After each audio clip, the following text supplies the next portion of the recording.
পরিকল্পনাহীনতায় আবারও ফ্যাসিবাদী কাঠামোর দিকে ফিরে যাচ্ছে বিএনপি সরকার। দেশ পরিচালনা করছে পুরনো ধারাতেই, এমন অভিযোগ করেছেন বিরোধী দলীয় চিফ হুইপ ও এনসিপির আহ্বায়ক নাহিদ ইসলাম। সকালে রাজধানী বাংলা মোটরের সংবাদ সম্মেলনে তিনি আরও বলেন, সরকার নয়, রাজনৈতিক সংস্কৃতিতে পরিবর্তন এনেছে বিরোধী দল। ব্যর্থতা আড়াল করতে প্রোপাগান্ডা চালাচ্ছে সরকার। সোমবার রাজধানীর বাংলা মোটরে দলের অস্থায়ী কার্যালয়ে বিএনপি সরকারের ১৮০ দিনের ব্যর্থতা ও দলীয় প্রতিক্রিয়া নিয়ে সংবাদ সম্মেলন করে জাতীয় নাগরিক পার্টি।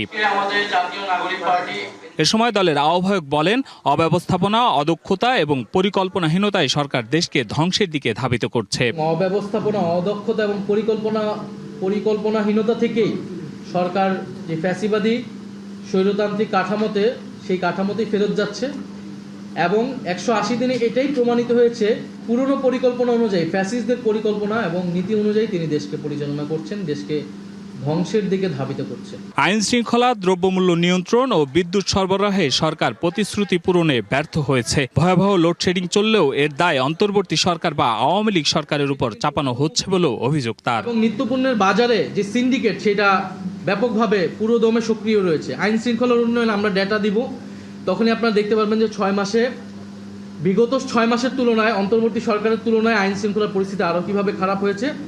এবং বিদ্যুৎ জ্বালানি সরবরাহও এটাও আমরা দেখাবো, এবং এটা আসলে বলার অপেক্ষা রাখে না। এ সময় গত ৬ মাসে ৮৩০টি সহিংসতার ঘটনায় ৭৩০টিতে বিএনপির সংশ্লিষ্টতা এবং দলীয় কোন্দলে ২৭৩টি সংঘর্ষে ৩১ জন নিহত হয়েছে বলেও দাবি করেন নাহিদ ইসলাম।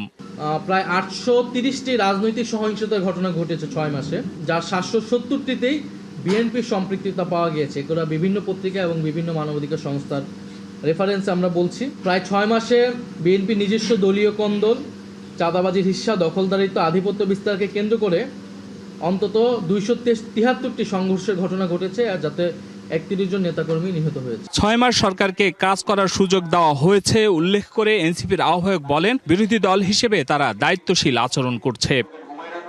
Hasan Al Mamun, DBC news, Dhaka.